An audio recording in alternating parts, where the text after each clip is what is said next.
fan base got a lot to say about the Brian Schottenheimer hire at head coach, but the coordinators, I assume Schotty's going to be calling plays on offense, but are they closing in on their defensive coordinator out in Dallas?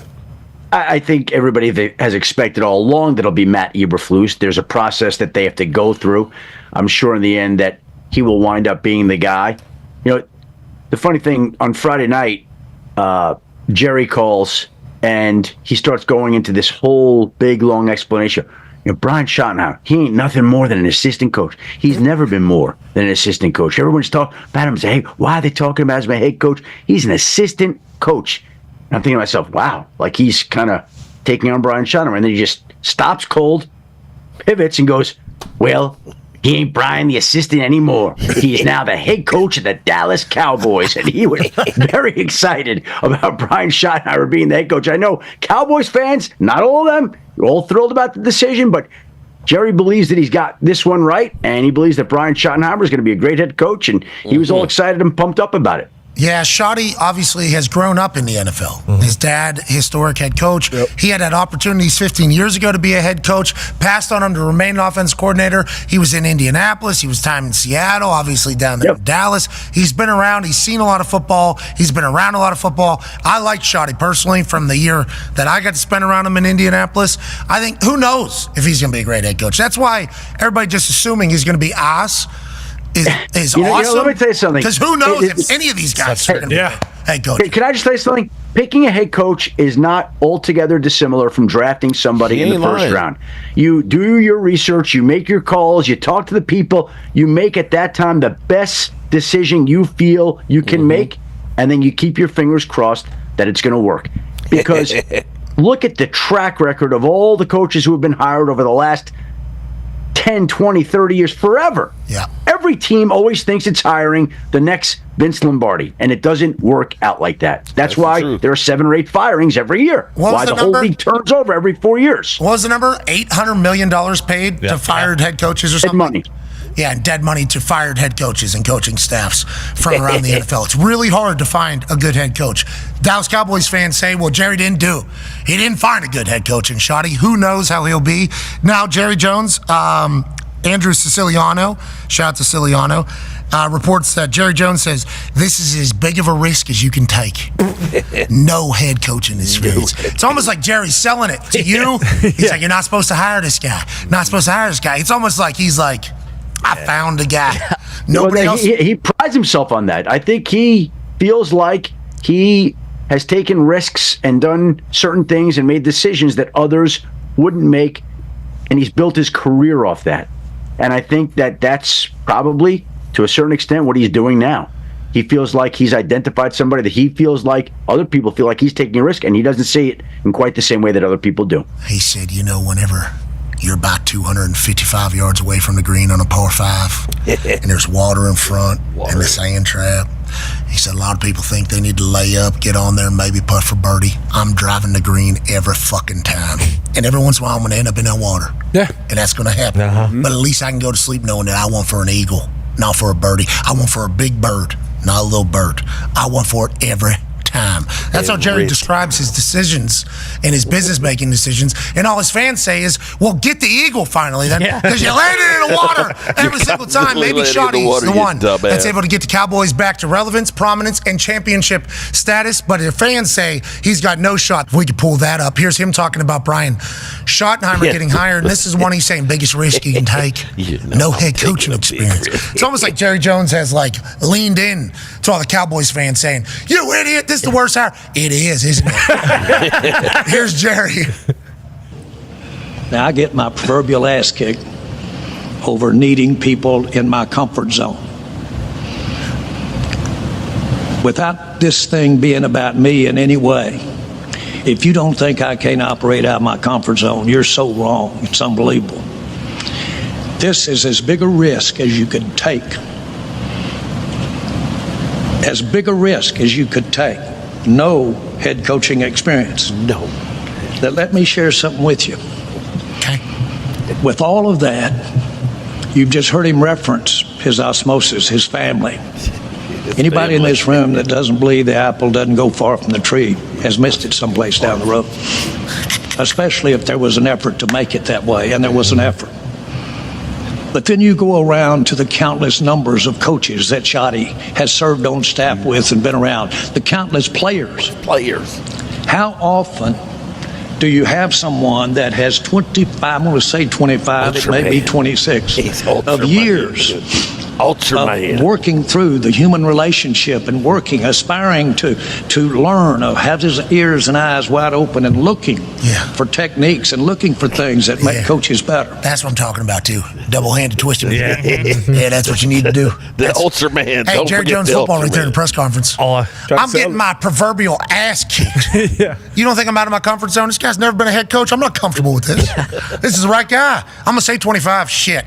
Might be 26. You know how Wikipedia goes. It's hard to add up the numbers when he started, when he finished. I don't know. Do you add the first year? Do you not account the last year? He knows everybody. Osmosis, you ever heard of it? It's where one thing bleeds into another because it's around it. He's been around it his whole damn life. I got faith he's going to be good. And if not, fired. Dak was front row, loving it. Schotty and he obviously have had success. A lot of people say, what has Schotty done with Dak? It's like Dak's best years. Whoo-wee! What's up, good people? Don't forget about BetUS. BetUS. I bet you they've got the over and under for the Dallas Cowboys for next year.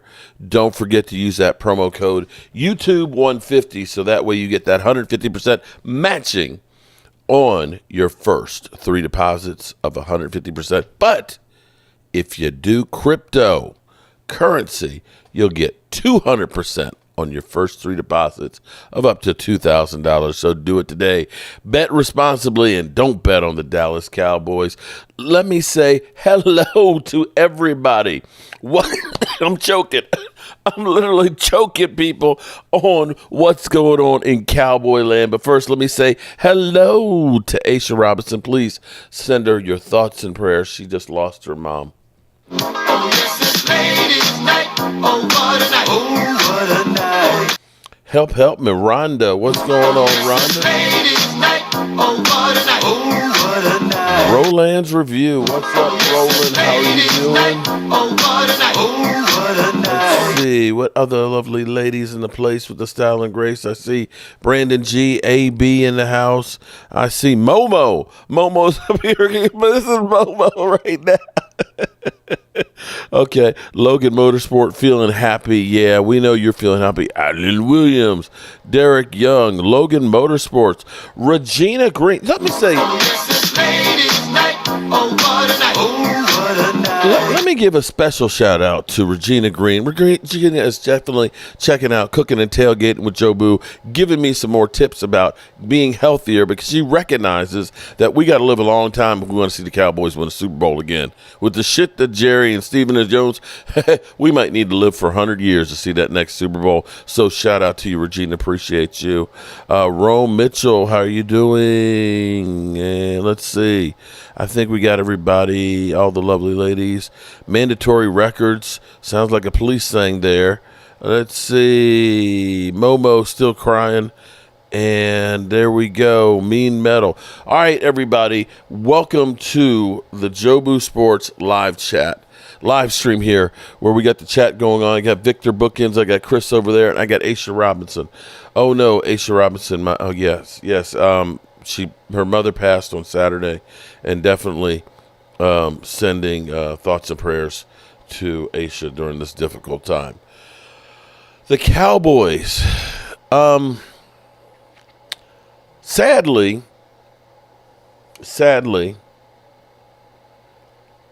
Brian Schottenheimer, I don't know if he's going to get a fair shake. I think people are already so pissed off at the Joneses. They're mad about the season that was screwed up. And I got people who are saying that I'm just a snake oil salesman. People are so mad that they're literally killing me, and I didn't do anything. But, you know, Stephen Jones, I'm going to say that maybe there's a, you know, if this is a big if, because we're talking about Jerry Jones said all in last year and they didn't do anything. They went the polar opposite. Jerry turned around and said, you know, Clarence, here's your all in. Mark, we have a new special team coach, Nick from D.C. Are you ready? San Francisco friend of Schottenheimer. Yeah, and see, James, that's what I was going to actually say. Here is something a little bit different with everything that we saw transpire, okay? In a way, when I was taking my notes, it sounded like they were going to handle Brian Schottenheimer a little different than they did Mike McCarthy. And for those out there that want to say Mike McCarthy just sucks, I'm going to still go back and I'm going to pound on the table and say that the Cowboys did nothing in the 5 years that Mike McCarthy was here other than the draft to try and better the team. The only two moves that you can look at is you can say the Cowboys traded 2 fifth-round picks for Brandon Cooks and Stephon Gilmore, who was only here for 1 year. That's it. That's it. And we got rid of Amari Cooper. Everything else on this team and this organization was through the draft or signing undrafted rookie free agents. Now, not all of it was bad because, Eric Kendricks ended up playing for us pretty good. For an aging veteran, for $1.5 million, that was a bargain. You got to look at Turpentine and Brandon Aubrey, 2 great signings of USFL guys. But the highway is littered with Jordan Phillips. Allen Williams. Dallas has a new special team coach.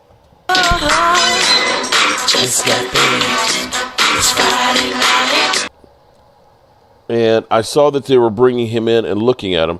He now has an opening because I believe because Robert Saleh went back. So shout out to our new special teams coach, and let me pull that up here real quick because we're going to have a visit from Stephen Jones here explaining the difference here. Okay, so they keep breaking news while I'm doing my live stream. Cowboys hire former 49er defensive coordinator Nick Sirianni as special teams coordinator. Dallas Cowboys are reportedly hiring former San Francisco 49er defensive coordinator Nick Sirianni as their special teams coordinator, according to Tom Pacera. The 46-year-old brings special teams experience, having served as Jacksonville Jaguars special team coordinator in 2021. Sorensen was fired from the 49ers, as reported by NBC's coach, but the team was hoping to keep him as an assistant on the staff as they explored other options for a defensive coordinator position. As a former NFL player, Sorensen was a defensive back for 10 seasons from 2001 to 2010, playing for the St. Louis Rams, Jacksonville Jaguars, and the Cleveland Doo-Doo Browns. He also served as defensive coordinator for the 49ers for just 1 season before parting ways. His coaching career began in 2013 as a special team assistant with the Seattle Seahawks, where he later transitioned to defensive back coach. During the 24 season with the 49ers, the defense ranked 8th in the league in yards allowed, but struggled with keeping teams out the end zone, ranking 29th in points allowed. This contributed to the 6-11 record, causing them to miss the playoffs after reaching the Super Bowl the previous season. 49ers hired former New York Jets head coach Robert Saleh as defensive coordinator last week, quickly replacing Sorensen with a familiar face who had led the 49ers from 2017 to 2020. The move came after Kyle Shanahan hinted that it had been tough for Sorensen to adjust to San Francisco schemes. I think people adjust to schemes, and I don't. And I think you have to adjust too, depending on your personnel, Shanahan said in the exit interview per Nick Wagoner. And I think that it was a tougher thing for us this year. Just going into the season, it was a little bit harder than the past seasons and some of the injuries we had. I think it made it really tough for Nick. So, this is what I'm going to say before we learned that he was being hired, is a good thing is it seems like this isn't just the Cowboys saying, you got Kellen Moore, Mike McCarthy when you got here. This is your staff, and you're going to coach that guy. It seems like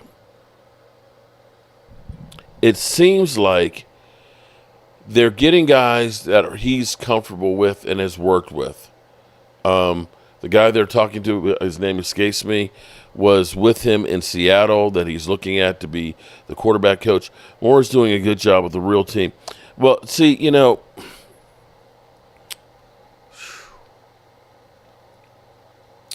This is what drives me crazy. What drives me crazy is automatically, and I think this is because people play Madden.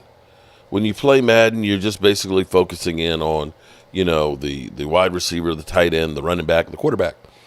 And you don't really think about the offensive line and defensive line and all these things here, but that are key. And see, people will look at it and just say, it's just Dak. We can just, like fantasy football, we just plug in a new quarterback and we're going to be fine. But see, football doesn't work that way. If you've never really played football at a higher level, you don't necessarily know. Because, see, most people, when they watch a football game, they'll see the quarterback get the ball snapped to him, and they'll see him either hand it off or him throw it to a receiver, and they'll just see the receiver catch.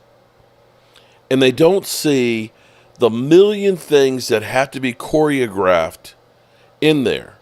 They don't see like the defensive lineman doing like X stunts where the defensive lineman, he is going through and he's crashing outside, and what he's doing is he's trying to pull the offensive tackle and the tight end with him to create a lane for the edge rusher to come in behind him. If you're an offensive lineman, you got to recognize this and understand I got to hand him off and I got to take the guy that's coming around. And if he misses this, it doesn't matter what the quarterback's doing because that guy is now a free rusher. You have to understand that when you get to the ball, when the quarterback goes through there and he calls out this whole play, which is instructions for every person on the field, whether the wide receiver's on the right, if he's going in motion, if he's on the left, is he tied, is he back off the ball, tight end going in motion, are we going to shift? Is the defense now, instead of being in a 50 defense, they're in a 40, and so now we got to change the hole that the play is going in? All these things happen before the snap of a ball. And if one guy fucks it up, the whole play's fucked up. But see, people don't recognize all of these moving parts that happen. If you got an offensive lineman that's constantly jumping offside, now it's 1st and 15, okay? Now it's 1st and 20. It's holding. 1st and 25. That it changes what you're doing. If you cannot run the football, you become one-dimensional. As a defensive lineman, Dallas Cowboy girl, watch out. She's going to be telling you to kiss her ass in a minute. Stacy White. What's up, Stacy? Hey, wait a minute. Wait. Do we have the angry Cowboy fan in the house? What's up, angry Cowboy fan?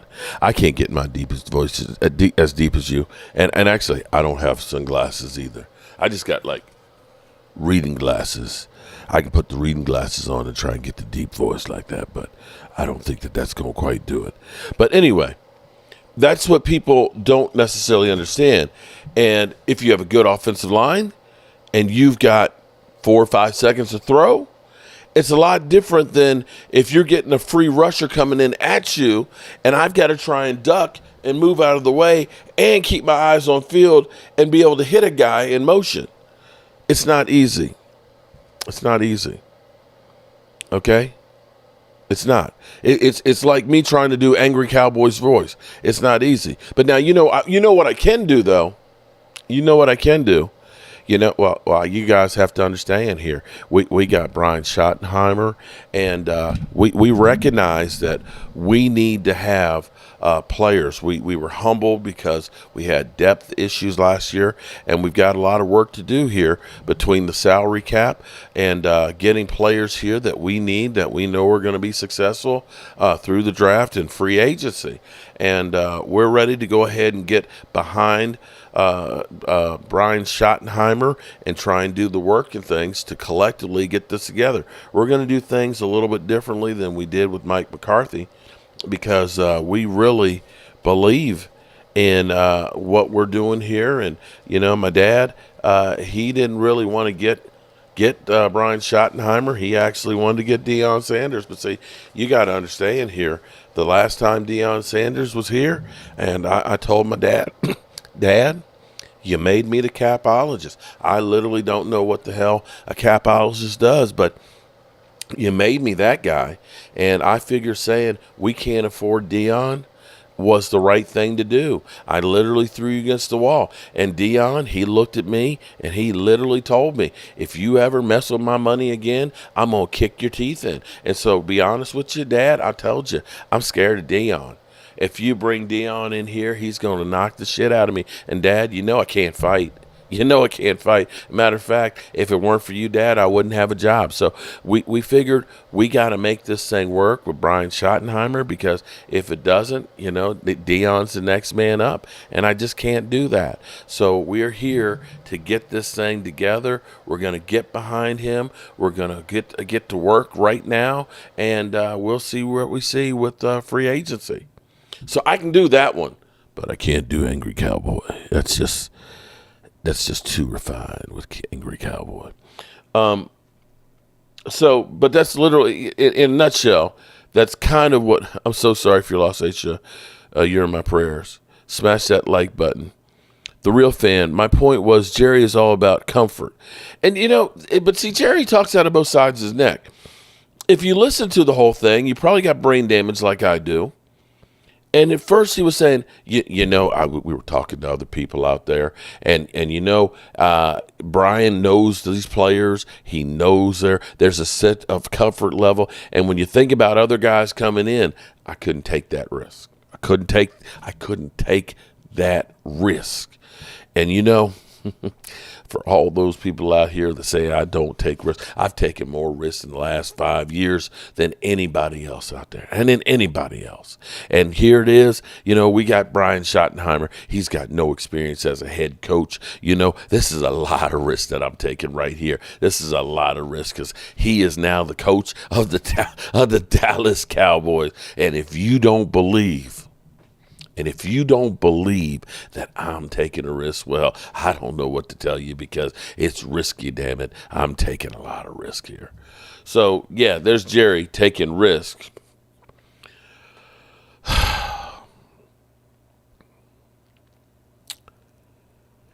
But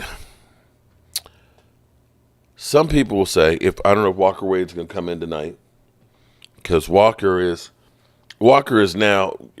Wade has gone through so emotions. One minute he doesn't blame Dak. The next minute he blames Dak. He's mad at the Cowboys. Then he's mad at the coaches. He just wants to win.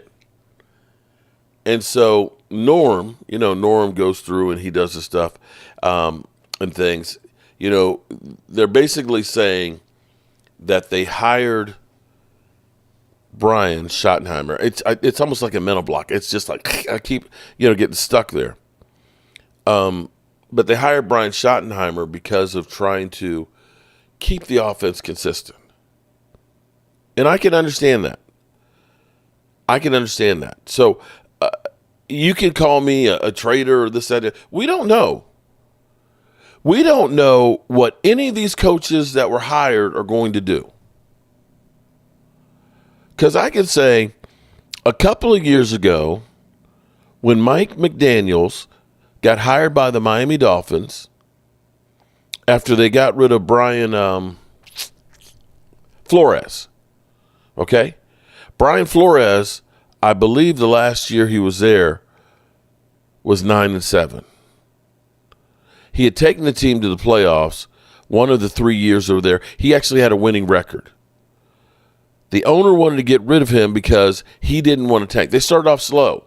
They were losing. And he got the team turned around, and they were going in the right direction, and they said, you know what? You're fired. You're not good enough.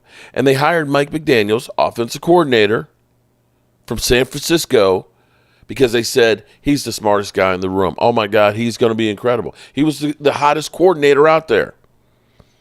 And you have to look at this with the Miami Dolphins that ended up getting Tyreek Hill and Jalen Ramsey and stuff. They drafted and got great, James Waddle.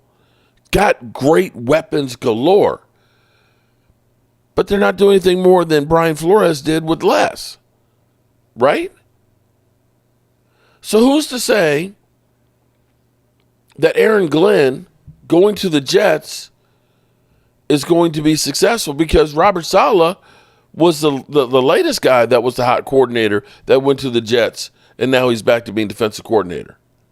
Who's to say that Ben Johnson going to the Bears, which is a pooch screw, is going to be a winner. Because I got to say, the Lions are Johnny-come-latelys. They've been good the last 2 years. But Brian Schottenheimer actually has more experience than those guys do. Now, I don't know if that'll work out. And this is not where I have a problem. I think Brian Schottenheimer is no more riskier than Ben Johnson or Aaron Glenn. I don't. I certainly would rather have him than Kellen Moore, because now, you know the funniest thing about us Cowboy fans, or some of y'all fans are conflicted. Because when we have people here, I want that guy gone. He sucks ass, man. He's a freaking idiot. You said that about Dan Quinn. Dan Quinn's an idiot, man. He threw the game, against the Packers, man. He sucks, man. He's all of our problems. You said that, right? You said that, right? Then he's gone. Then you want him back. Some of y'all, oh my God, we should never fire Mike McCarthy. But maybe in some regard, I'm not trying to defend the Joneses. But what happens a lot of times is if you have not been successful, there's the 5-year rule, which is typically why coaches get a 5-year contract. In 5 years, you should have time to get your coaching staff together, get your players that fit your system and implement it and start winning. If you haven't started winning within that 5 years, very few coaches end up winning it all after 5 years. That's a fact. Andy Reid got stale in Philadelphia. The best thing that happened for him and Philadelphia was that they parted, and he went to Kansas City and is now looking like one of the greatest coaches in football. That happens. And it probably was time for Mike McCarthy to go. Now, you got a quarterback. You can hate him. You can say he's a bum or a turnover machine, but that's not what he was in 2023. He led the NFL in touchdown passes, and 2 years before that, he was tied with Pat Mahomes and Aaron Rodgers won the MVP with touchdown passes. If the Cowboys just get back to that offense of 2 years ago when Dak Prescott was healthy, then that's pretty good. And so keeping Brian Schottenheimer there may not be the worst idea. I'm going to say the fact that you had majority of your offensive players that aren't free agents there in the press conference supporting him says a lot.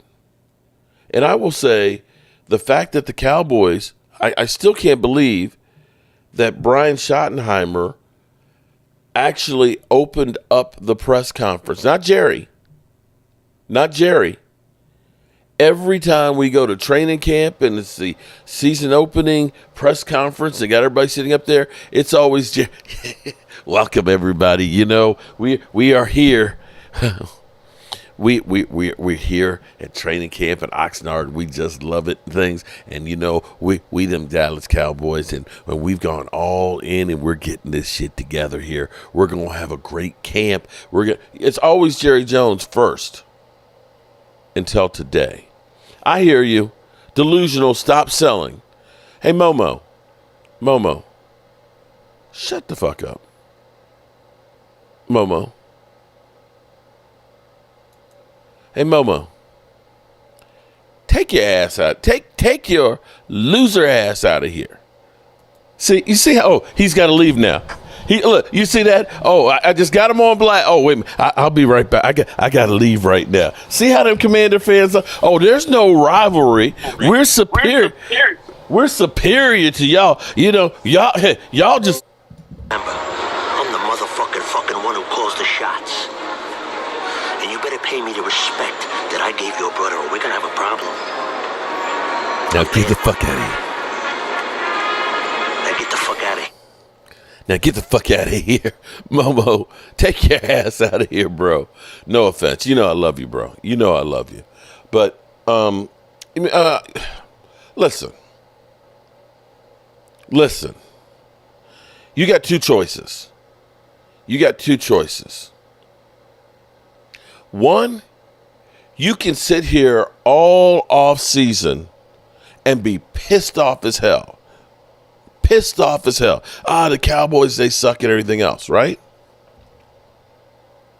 Or you can wait and see what happens. See, here's the thing. I learned a long time ago. Worrying fixes nothing. Nothing.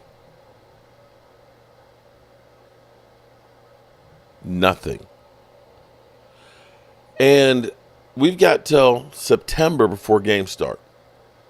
Why am I going to waste my time and energy being mad about something I can't control? What if? Now this could be a disaster. It could be.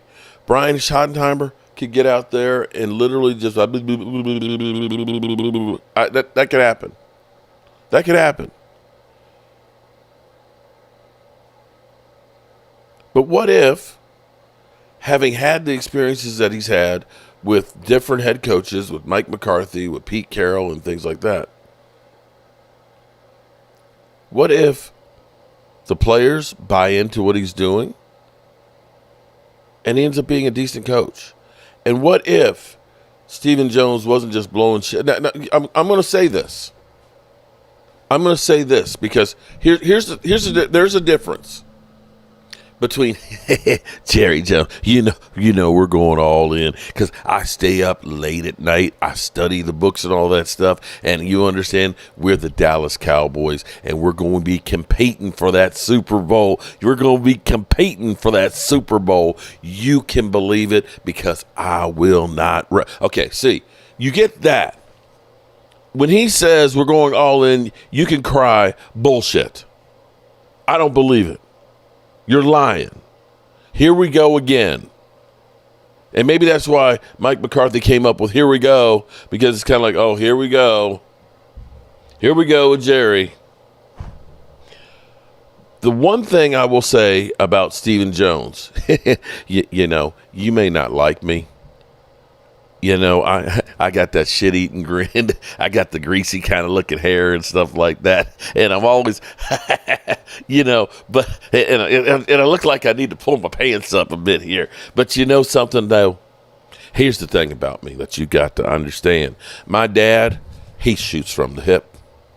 He'll tell you the things that you want to hear. He will literally sell you, if you're an Eskimo, ice. I've seen him do it. He's literally gone up to the North Pole and he's sold that man ice because he's that good at selling shit. Me, I can't sell it. I just can't. And when I say something, generally speaking, that's exactly what happens. And so when I said today that we're going to do things, let me get my notes here. We're going to stand behind him, doing things a little different than Mike. We're going to be putting people first in the draft and free agency, and putting our best for our quarterback. That I don't bullshit. I don't know how to bullshit. Believe me, I was trying to, you know, back in my days when I was looking for a girl, I was trying to bullshit, and I couldn't bullshit. I couldn't get a woman.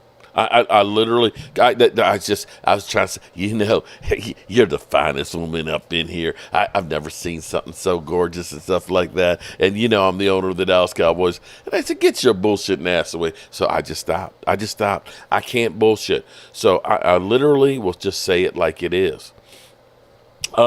But seriously, you can at least take Stephen Jones's word, because see, when Jerry said last year we're going all in, you know, he kind of blew it away and said, I've never known my dad not to go all in, which is his way of saying we're not doing anything any different. When he says we believe it, because we didn't hear that today. We didn't hear the whole, no, we don't believe in free agency. That free agency is basically admitting that you know, messed up in the draft and you don't want to pay good money for average players. You didn't hear any of that today. You heard looking at free agency and the draft. Now, his mind looking at free agency might be, the third wave of free agents again being dirt cheap.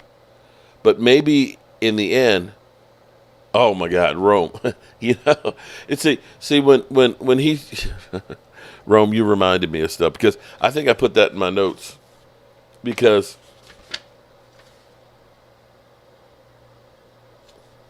I literally put that in my notes and stuff because I said Ryan Fenoy, Brandon Wheaton, and he was talking about that Brian Schottenheimer. He's got that whole family thing that's going on and everything else. And I said there's no better person to coach the Dallas Cowboys than Brian Schottenheimer. And that's when I started thinking, I can't wait to see that Ryan Fenoy get his first catch because he's got Dez Bryant in it. I started thinking about, that Brandon Wheaton, don't nobody throw a prettier pass than Brandon Wheaton. Because he sells the shit. He sells the shit. We know that. But the things I will say that are different, at least in my mind, at least I believe. And I don't know. I don't know if this was come to Jesus time, but here's what I'm going to say is I love the notes. I write notes all the time. Yeah, I got 4 pages of notes from the press conference, Rhonda, because as we were going through that, unlike Jerry who let's see, this is Jerry's notes. Look, this you'll see Jerry. That's Jerry Jones's notes. Now, mine aren't real legible, but I've actually got words as opposed to Jerry just doodling, okay? So I'm going through and I'm writing down key points from the press conference. But Simba, that he said that Brandon Wheaton, he throws the prettiest pass. Yeah, I can't wait to see that Brandon Wheaton out there. But the difference that I see with Mike McCarthy, because throughout Mike McCarthy's career, with Aaron Rodgers, with Brett Favre, Joe Montana, everything with him is pass, pass, pass, pass. He is literally like 65 to 70% pass. He only passes because he has to. It's not because he wants to. And so it's not part of his DNA. Brian Schottenheimer, when he has been offensive coordinator, they've been balanced. And for everybody who's out there telling you, well, his time in Jacksonville was a disaster. Holly Pierce, what's up, Holly? Welcome, Holly. Another special shout out to Holly Pierce, who is definitely watching Cooking and Tailgating with Joe Boo. Oh, and let me say, I don't know if you've noticed. I don't know if it's enough yet to notice. But take a good look here. Okay, don't look too hard. Don't look too hard because it might hurt. But look at the face. Does the face? Is it looking like it's slimming a little bit? Just keep thinking about it because I was swole around New Year's. I'm still swole, but just cooking and eating at home, and doing the recipes I'm doing on my other channel. I was 277.4. I could have played defensive line for the Cowboys if I didn't have bad knees. Seriously. This morning, I was 269. That's 8.4 pounds lighter. Not dieting, just eliminating fast food, sodas, and cooking at home. Staying away from processed foods. And I'm going to try to continue to do that because the Joneses are making me have to live longer to try and see them win another Super Bowl. The cheekbones are a little slimmer looking. Good, Mark. I'm like you said, I'm trying. But we'll see. We'll see how it goes. All I can say is 8 pounds in 3.5 weeks.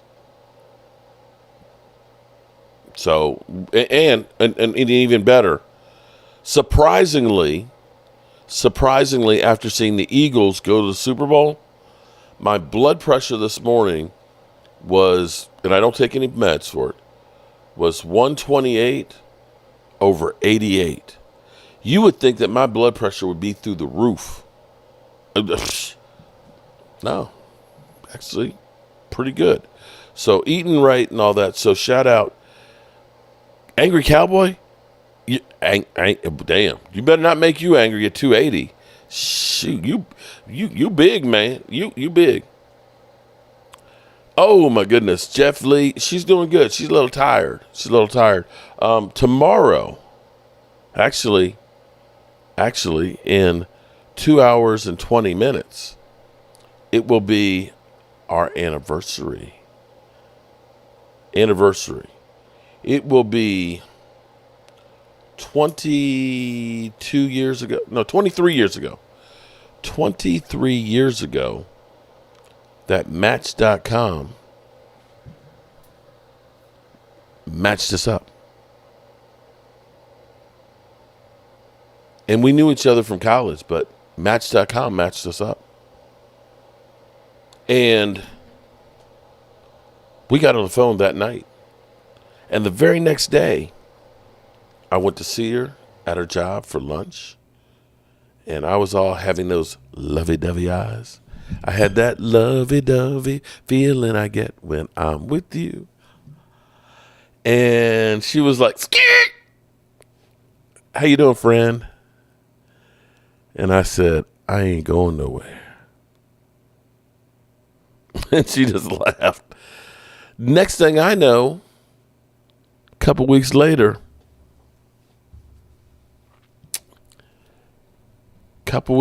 we were a couple. And by Memorial Weekend, we bought the house that I would say we live in, but we don't live in right now because we're down here at the Red Brick House. But we have that house. Yes, 23 years ago. So, yeah, that's how it was. So, tomorrow is our anniversary.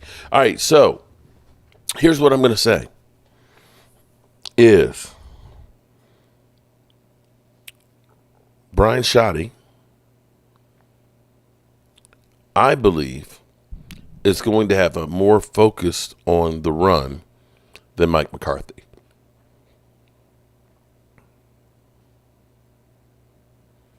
I honestly believe that he will make it a point of doing that. What I heard from Brian Schottenheimer, where he's talking about pre-snap motion, where he's talking about using hurry-up offense, here's the thing. There's some things that Dak Prescott was doing really good that sometimes Kellen Moore would forget about. You know me. I am a 12 personnel guy. 12 personnel. Because here's the thing about 12 personnel. And so some of you who don't understand personnel groupings and stuff, okay? When you say 12 personnel, the first number is the number of backs, okay?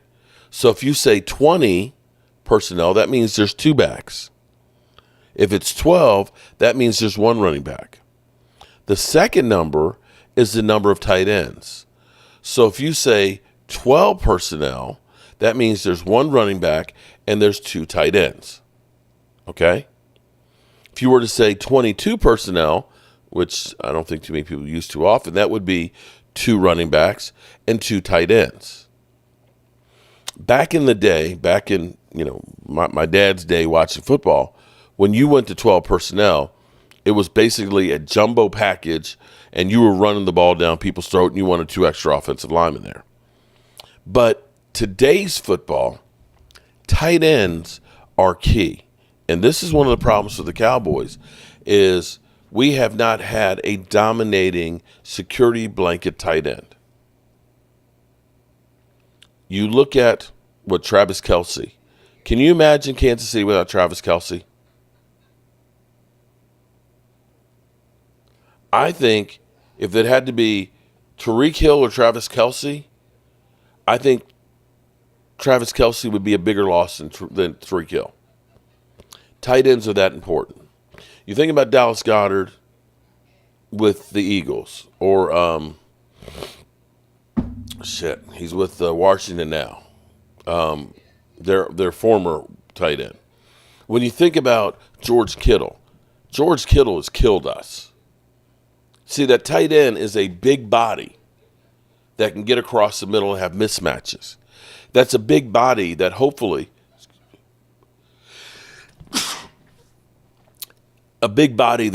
can help block. And so Zach Ertz, thank you, Dwayne. Zach Ertz was huge for Washington this year. We haven't had that. We haven't been close to having that dude. And we need that dude. And that guy is key in the running game, because if you can go through with 12 personnel, and at some point when we had Hendershot and Ferguson, we actually – oh, no, Dwayne. No. I was never a big Dalton Schultz guy. Dalton Schultz had too many drops and could never get any yards after catch and was not a good blocker. No. I had hopes for Jake Ferguson. For Jake Ferguson to step up. Schoonmaker did a couple of games where he wasn't bad, but we need better play from the tight ends. But if you have two good tight ends, think about New England when they had Hernandez and Gronk. They were destroying people. They could run the hell out of football. Both those guys could catch. And see, that's what you want to be is, I want to be able to line up with two tight ends, a single back, and see what the defense does. The defense, they may look at this and say, okay, we got to put 8 men in the box to stop the run. Then guess what? I can motion the running back out wide. I can shift the tight end. So now I've got 5 receivers. I got 5 receivers going out in routes when I've got a heavy defense that's clogging the middle. Then the advantage is to me. Here's the other problem for the defense. Let's say they don't get an 8 personnel and I'm in 2 tight ends. That means I got 7 guys across the front that can block. I've got numbers because I got the running back. That means I got 8 people. I take my wide receivers, I run them deep. Take the cornerbacks deep. Get double covered with get the high safety covering over on one of the receivers. Now I've got numbers to run the football. It's literally like a bastard if you're the defense, if you have good tight ends and plays. And if you're in a situation like that, where the defense doesn't know if you're running or passing, that's a bigger advantage for the quarterback. The shit we had this year, you got one receiver, he's getting double covered. Your other guys can't get open, and you got no threat for run. Defensive ends are licking their chops saying, we're going after the quarterback. We're not worried about Zeke Elliott running the football. And that's why we got killed on offense. So bringing in elevating Brian Schottenheimer, he's going to tweak the offense. He's going to take the things that we did good and hopefully add more running ability to it and put a focal on there. And I think that this changes some of the things that you do. I put a video out earlier that I think because Terrence Steele is a really good run blocker, if he has to do pass coverage every play, he's screwed. He's not good. But if it's a mystery to the defense, if it's going to be a run pass, then it's going to make his life easier. And you want his blocking ability where he's like a road grader on running plays. You may want to get an Austin Gentry as a running back who can make big plays. We've seen what running backs do. Do you all believe that the Eagles are in the Super Bowl without Saquon and his 2,000 yards? I don't. You're right, Dwayne. And he's going to have to stay healthy and definitely step up. But I think Ferg's got a lot to prove. I'm way down on him. Yeah, I'm not disagreeing about that, Kilduff. That's why you guys let him go, because you had Dallas Goedert, a younger guy.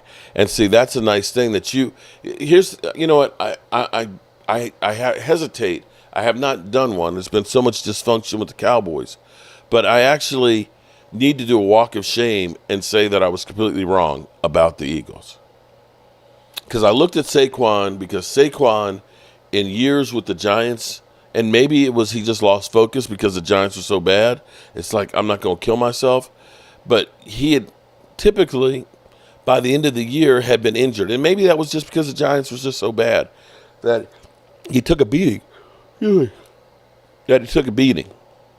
And I was wrong on him. And I thought that your offensive line, losing Kelsey, that I thought that was going to be a bigger effect because the center is a guy who calls out the protections. He is literally the heart and the soul of the offensive line. And clearly that was not a problem. I did not think that the Eagles were going back to the Super Bowl, and I was wrong. I can admit that I was way off. Maybe instead of looking with my brain, I was looking at with my heart because I can't stand the Eagles, and I don't want to give them credit. Just don't. I hate you guys. Congratulations, but I hate you. So, yeah, Barkley's a superstar. And you start to think, Woke Yusuf, F the Eagles. Good evening, Woke. And right, and that's the good thing is there are going to be good running backs that you can get. We could have got a good running back this year had we not traded for Trey Lance. And this is where, hey, Dirty Sanchez, this is where we can't make mistakes like we did. We can't be getting Trey Lance's, trading for guys like that to try and put pressure on Dak Prescott, because that's the reason why we did that. It's the only reason why we got him. And he's literally walking away after getting paid $5.3 million. Between his money and Zeke's money, you could have had Derrick Henry here. And that's mistakes that's on the Cowboys. I'm still not happy about the Cowboys not doing their work, but I do see some things that getting a coaching staff here together that Brian Schottenheimer knows, as opposed to Jerry Jones having Mike McCarthy come in and say, here's your coaches, and you're not calling plays and doing stuff, that maybe there's getting to be a little bit of latitude. And I will dare say, Cowboys True Blue. Oh, shit.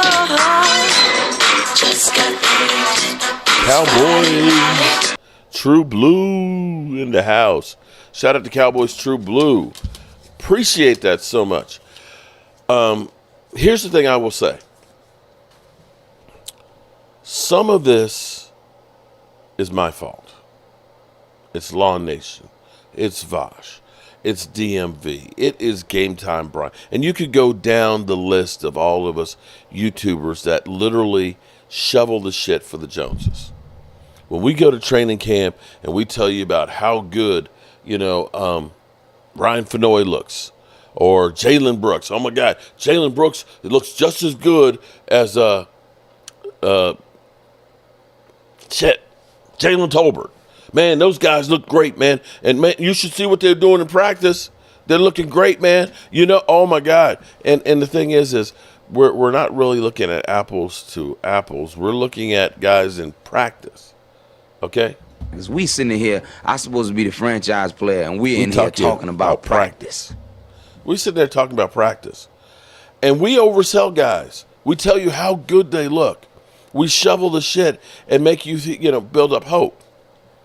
But also on the flip side here, and I'm hoping we're learning some, that looking good in practice against our own guys and, where you're not tackling and stuff in real game situations is different than when you're playing on the field.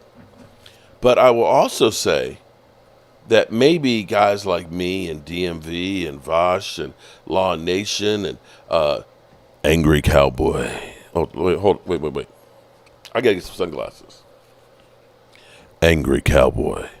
Guys like us that because we have been out here hounding Jerry and Stephen Jones and giving them shit.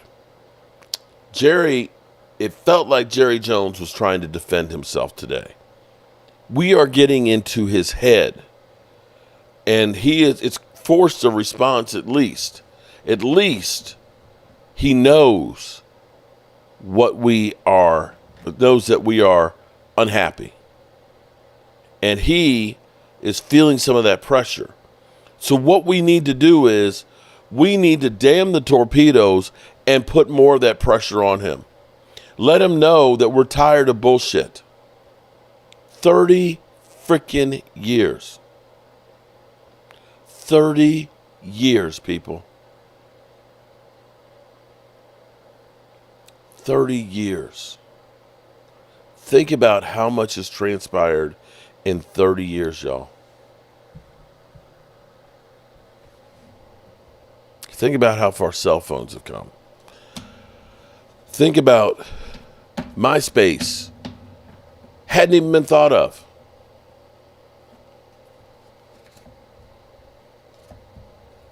Yeah. And the time is now. Stephen Jones don't care? I don't know. I think my hope is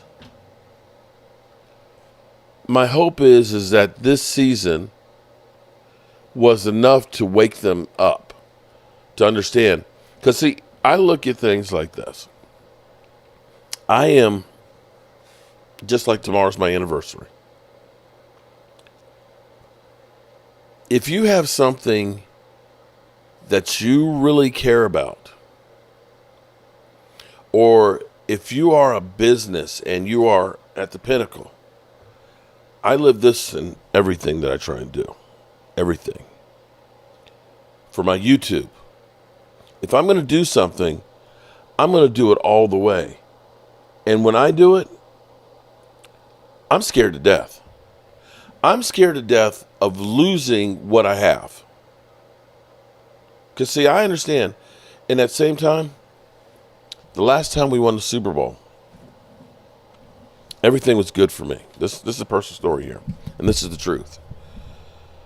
Between Christmas and New Year's 1994, on that Wednesday, because Christmas was on Sunday, on that Wednesday, I had a little spot about this big on my right knee that was red. And my knee felt a little arthritic. Now, my left knee I tore in high school. I didn't have an ACL. So I understand knee pain. And I thought, it's kind of funny. And I said, well, if it still bothers me, tomorrow or the next day, I'll go to the doctor. The next day, my knee was swollen up and was a little warm and was red. And I kept thinking to myself, did I twist my knee and I didn't know about it? I didn't know about what happened. And, went to work and went home. Cowboys True Blue, please read my message. Well, Friday, I woke up and my knee was really swollen and it was really warm to the touch. And I called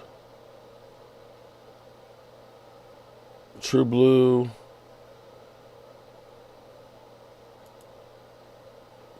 Mark, we are in a lot of trouble, brother. Jones' last interview should show you how our next season is going to look. No matter what we get in the draft, nobody will trust a new scrub coach. But you know what, Cowboys True Blue? The only ones we need to trust to coach are the players. The only ones that we need to trust to coach are the players. And already, those guys showed up. They showed up for the press conference. You didn't see them showing up and rolling their eyes, oh my God. Because, see, the power of belief is strong. But now, back to what happened with me. Shout out to you on that super chat. I'm going to disagree with that one. I think he's a better coach than you believe, than you know. Because you don't really know. You don't really know because you're not a good coach till you get the opportunity to actually show what you got. And with Seattle, he did a good job with a good team. And with Dak Prescott, he was here when Dak Prescott was 36 TDs and 9 interceptions. And I think he can get that defense back there. Pamela in the house.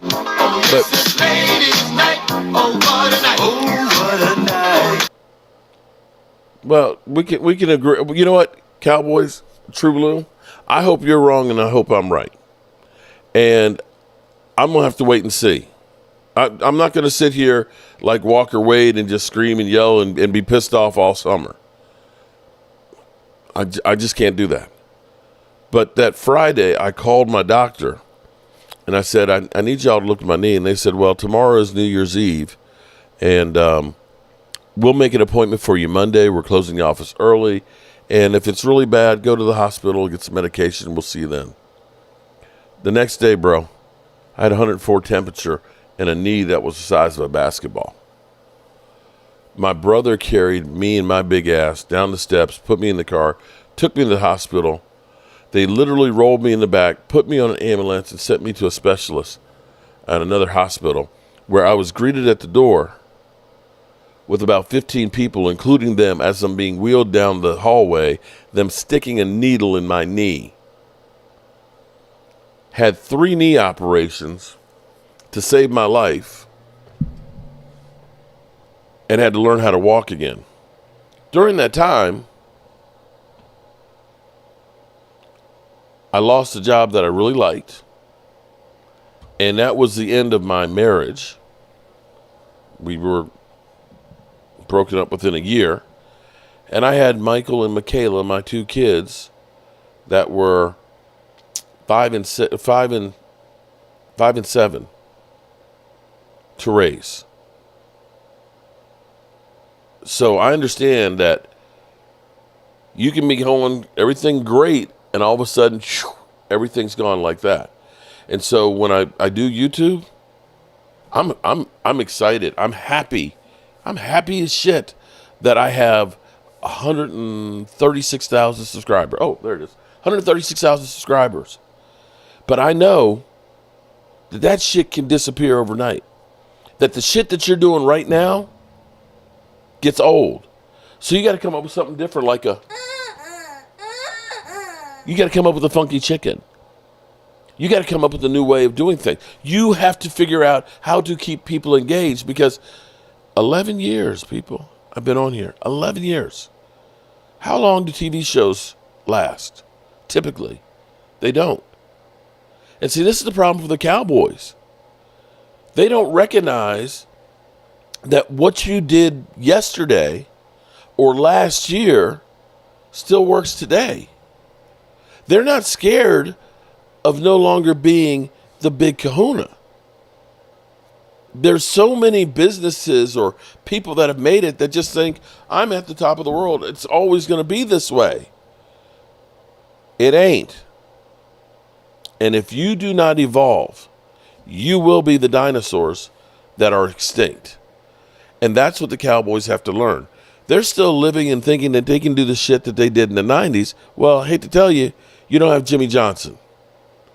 That shit that you're doing is old.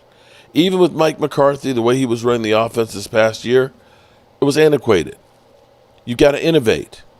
That's what made the Cowboys great. Shotgun, the flex defense, the shift. I can't think of a single innovation this century that you can point to and say, oh my God, that's the Dallas Cowboys of such and such. That's what we got to get back to. And maybe Caleb Daniels. Do you remember the 49ers fullback Morin Norris? Morin Norris. I can't say that I do. The significance of Morin Norris, Caleb? I can remember Robert Newhouse and those thighs that we had as the Cowboys. Biggest thighs I've ever seen in my life. So get right with God, because you may not get tomorrow. Ron, you were right. It is actually more important to get good coordinators. That's the future of the franchise. You're right about that too, Ron. Appreciate that, man. It's not now, when, Jerry. Yeah, and hopefully, you know, Michael and Thomas, you're right. He did have a chance. But maybe, just maybe, the players gravitate to Brian Schottenheimer. We don't know. We won't know. Are you talking about Bam? Oh, I remember Bam Norris. Yeah. Rome, Mitchell, so sweet. You know I love the babies. You're such a good daddy.